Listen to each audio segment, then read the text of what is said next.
This is the 007 Debriefings. I'm Intelligence Officer Wiz. And I'm Weapons Specialist Zero. Zero, how you doing this week? I had a really exhausting personal event that happened earlier today, but it went much better than expected, so you could say I am exhausted but relieved. That's good. I'm glad it went a lot better than you were hoping it was going to, so I'm happy for you on that end. Worst is over, hopefully, correct? Yeah, I think so. All right. So let's comb the files of MI6 to do the latest cinematic adventure of James Bond, which is The Man with the Golden Gun. Zero. When we talked about this last week, I recall this being one of my favorite Bond movies before we did this whole all 25 movies thing. What was your thoughts on this film before you watched it again this week? This one was one that I remember watching with my dad, and it was a blast when I was younger, and I remember my dad thought it was a blast as well too, so I was like, all right, I had pretty good memory with this one, so it should be pretty good. That's good. I just remember loving this movie when I watched it the first time, maybe 5 or 6 years ago, and my opinions have changed quite a bit as of today with this movie. But the things I loved about the movie back then, I still very much like. But just the things around it are where I was like, this doesn't seem as good as I remember it. Why don't we just get right into it? Let's get into our mission objectives, where we go over certain elements of the film that regards to James Bond. And we're going to start with 007, who is James Bond, played by, of course, Roger Moore. Basically the same strengths as that he had in the last film, with the exception that he seems a little more threatening in certain scenes, but not in the way that Connery is threatening. Connery is very much I will fucking kill you if you cross me. And he's more like, oh, you don't want to do that, because if you do, then I'll have to do something I don't want to do. And which I think was a good move in this movie. Overall, I really like Moore in this movie. I'm not liking him as much as I like Connery. I think I have come to terms with that, because I think Connery is better as Bond. I like Connery's version as Bond a lot more. But Moore's is just more fun and more charming in that end.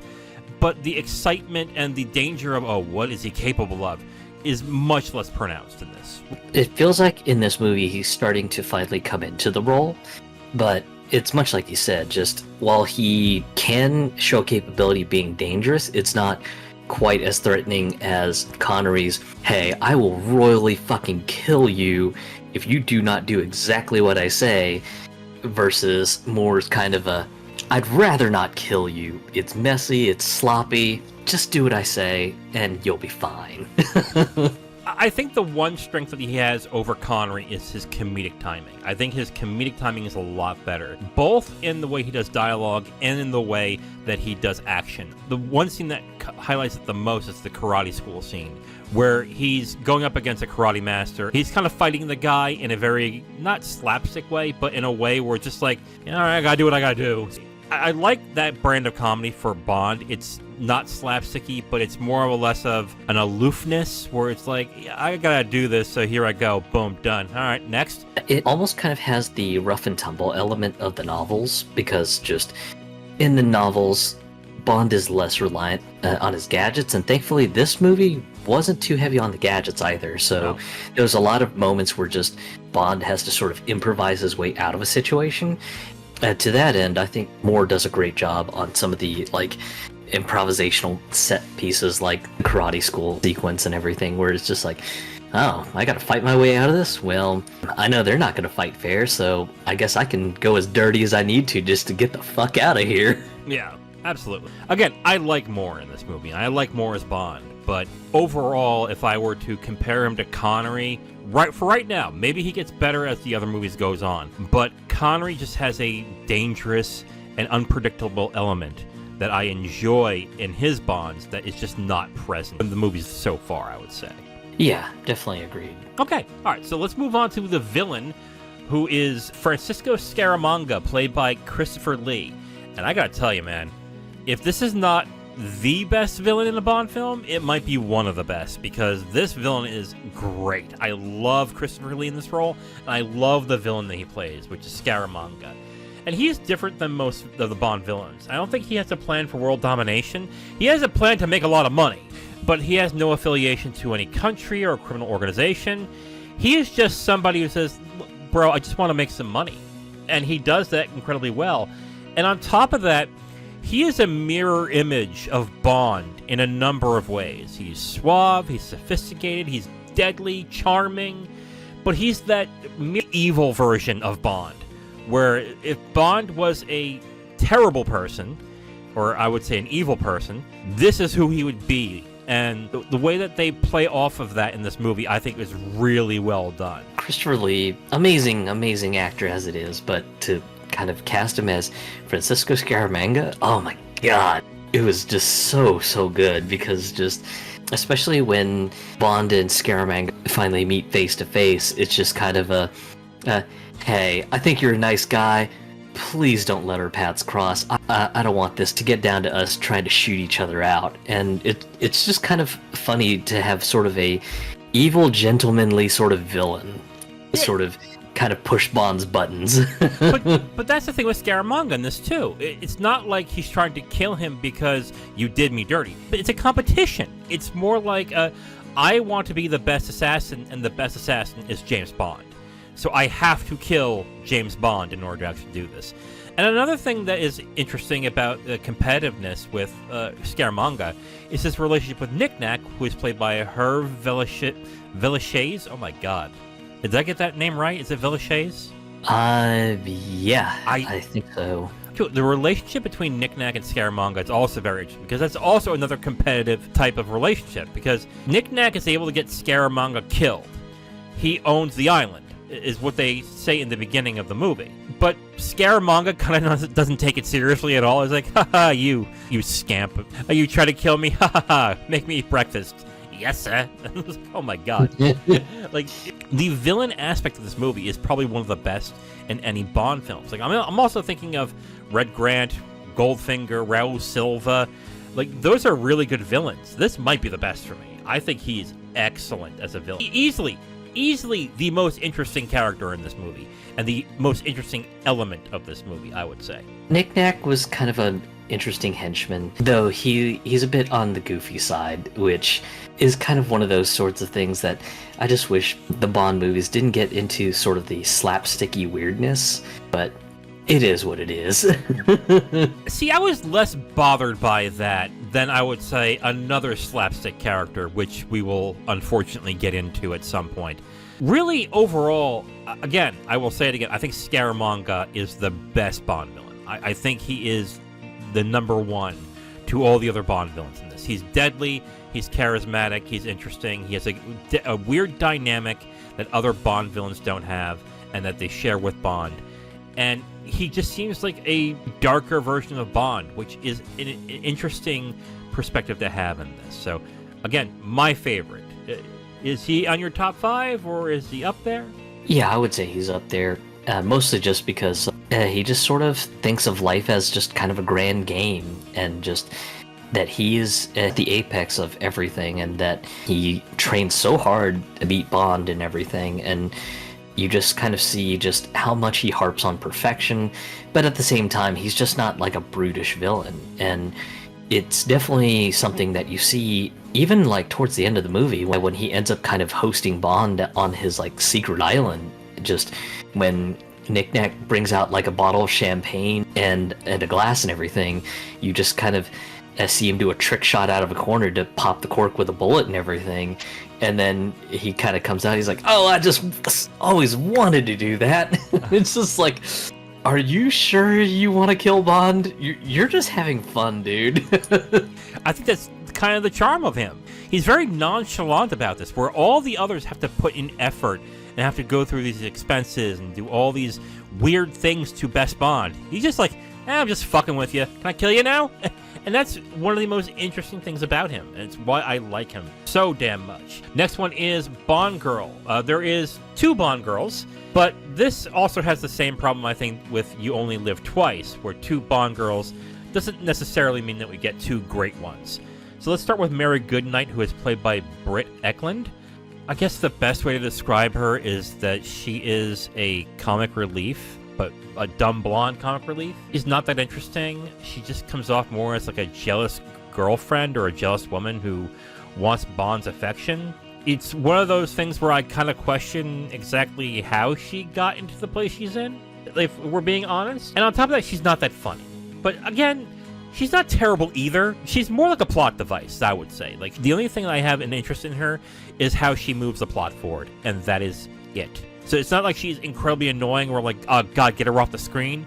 But it's more like, okay, just move the plot forward. Okay, great, thanks. And that's it. Yeah, I didn't quite like Mary Goodnight as a character. She comes off as like annoying and pestering Bond a lot, and then just, like you said, she ends up being sort of a, hey, I have a valuable piece of information to move the plot along, and then just Bond's just like, okay, thanks, get out of here, and then that's it. There is a little bit of comedic back and forth between them, and there's like a whole bunch of clever double entendres towards the end, but that's it. And it's just like, ugh, god, just not really a great Bond girl. And maybe it's weird of me to say this, but I hate the stupid blonde trope. It's just so bad. Well, the stupid blonde tropes are bad only when it's just about, haha, she's blonde and dumb, look at that. That's when they are usually terrible. When there's more to it than that, they're okay. You're right, this is one of those things where that's all she is. It's just a dumb blonde in the end. And then the comedy surrounding her is just basically Bond telling her she's stupid. Or Bond being like, yes, thank you, good night. We'll get late at some point. Don't worry, sweetie. And that's it. That's all it is. I don't think I'm as annoyed by it as you are, but I definitely look at her as like, this could have been a lot better. So the other one is Andrea Anders, who is played by Maud Adams. This character is interesting because she's the reason why Scaramanga and Bond are getting connected, but she's not in the film all that much, and then when she starts to get interesting, she's gone. The most I can say is she's fine, and that's about it. But she's a lot like Goodnight. She's just a plot device. Little more than that. Yeah, I definitely agreed. Bond pretty much deduces that she's Scaramanga's mistress, and then there's a little bit of like back and forth between them, and then she finally comes out and says, hey, I'm the one who sent that bullet with his fingerprint on it. I want you to go forth with the assassination plot and all this other stuff. By the time, just is like, okay, you know, she seems like she's trying to turn things around, and then boom, dead. It's just like, she was just getting interesting, guys, and you just ripped her out of the rest of the story. Okay, great, thanks. It would have been really good if she was a much more interesting character, more dynamic character, or if she was the sole Bond girl. I think if she was the sole Bond girl, it would have been an interesting dynamic to have her, and then for her to die 2/3 into the movie, to then spur Bond along to want to kill Scaramanga. Instead, they make Mary Goodnight the person that leads Bond to follow him, which, again, was just like, that's kind of a missed opportunity. I think this is a better Bond girl than Goodnight, but only because she's not nearly as annoying, but she has about as much depth in this character, which is sad, because that dynamic of she's the one that created this mess in the first place would have been a very interesting thing to go by, but they barely get into it, and by the time they start to get into it, she's dead. A disappointment, and I think both Bond girls are pretty much a disappointment. Let's get into spy action. I'll say this, okay? Maybe this is controversial. Maybe people get upset by this. If you do, I'm sorry. I think if the one thing the Moore films have done better than the Connery films is the action. I think the action is so much better. Not only because they do stunts pretty well in this, but also the locations and the type of action they come up with as well. I think the action is very good in this movie. Overall, yeah, the action's great. You've got practical stunts. There are a few projection scenes, but those are very few and far between. Fight choreography is much better, and overall, just, it feels much better action-wise as a movie. Though, we'll move into the next topic, and that is, my god, I don't know what is it with Bond movies. Vehicle scenes can be cursed somehow. Absolutely cursed. In particular, it's the chase scene through Thailand in the AMC car that Bond basically takes from the dealership. And it has one of the most annoying characters that I think we mentioned being reviled by, and that was Sheriff J.W. Pepper, who happens to be on vacation in Thailand by sheer coincidence. And Bond ends up basically hijacking this AMC Hornet from the AMC dealership showroom, and Pepper's coincidentally in the car with him. And of course, just most of the chase scene's great. And then, of course, just you've got Pepper just being really, really country boy just yelling stupid shit out of the window and everything. And then, of course, the one stunt scene that is just amazing, but ruined by one frickin' sound. And that is the corkscrew jump scene where Bond just shoots across a bridge, does a corkscrew spiral with the car while in midair, and then lands the car on the other side of the bridge. And what ruins the stunt is the addition of a slide whistle. Absolutely just ruined just the sheer amazingness of the stunt, ruined by a frickin' slide whistle. You mentioned this to me, I think, a few weeks ago, and it's like, oh, it's got this great sequence, but that damn slide whistle, I don't remember a slide whistle. And when that scene happened, I was like, oh. Like, oh, that is bad. I don't know if this is just a thing from back then, and how people just liked it back then. And same thing with J.W. Pepper, but Pepper is in two of the big sequences in the film, big action sequences in the film. The boat race, I think, in the river, that was after the karate school sequence, and then the car chase sequence. And I'm like, why is he here? He adds nothing to this at all. At least with Live and Let Die, there is a sort of reason as to why he's there, because I guess it's a trope of a type of film that Live and Let Die was trying to emulate. But there's no reason for him to be here either. He doesn't ruin these sequences, but he is a pestering annoyance throughout. It does bring the action down when he's like, I'm deputized myself. I think you would know, because I haven't seen the other Moore films. Is he in every Moore film? No. I think in particular just that the writer Tom Mankiewicz had like a request to write Pepper into this film for some god-awful reason. Which I'm like, oh God, why did you put him in this movie? Just, he didn't need to be in this one. Just, this could have been a done deal, but no, you had to bring him over into this one with like a flimsy tie-in of, oh, he and his wife just happened to be coincidentally vacationing in Thailand while Bond is on a manhunt. Yeah. He makes those scenes worse, but I think final action sequence in the island is actually really well done. Not only with the gunplay between Scaramanga and Bond, but everything before and after it, I think it was just really well done. The final fight of sorts and the lead up to it, just exquisite stuff. Scaramanga just kind of welcoming to the island, just going, hey, welcome. Behold my lovely little abode, and behold my plan to basically sell my technology out via a franchising system, because I just want to make a shit ton of money, and that's really the only motivation I have. And then just kind of showing off just how nice of a life he's living, just with Knick-Knack being the manservant and just serving just these delicious meals and stuff. He's like, oh, look, lunch is ready. And then after that, just kind of asking Bond outright, going, hey, I'm ready to do this thing. You want to go and do this? And then finally you just get into like the chase between Bond and Scaramanga, and just you've got Knick-Knack being a little shit, just manipulating the maze to sort of like put Bond at a disadvantage. Just so great. I actually really like the action sequences in this film, except for the addition of Pepper. With the exception of Pepper, again, I think the action sequences are better than they were in the Connery movies. Pepper appearing in the action sequence is terrible, but it's so sad that the car jump scene just got completely ruined by just that goddamn slide whistle. Yeah. Yeah, that was odd. We gotta find out why they would put that there, or if that was just a thing back then that people liked in those types of movies. Last one is theme song and opening credits, which is The Man with the Golden Gun, written and composed by John Barry and Don Black, performed by Lulu. This was a big step back from Live and Let Die. Oh yeah, absolutely. It was kind of one of those, wow, you go from Paul and Linda McCartney doing Live and Let Die to this? Wow, just, this ain't it, guys. No. I didn't like the theme song at all, and I didn't like the opening credit sequence either. I thought that was not as interesting or as vibrant as the last one, which is Live and Let Die. Like, the song was kind of annoying. I didn't like anything about it, and the opening sequence wasn't that interesting either. It just had the golden gun with a bunch of women dancing, which, I like women dancing. That's not the issue, but it just wasn't that interesting to me.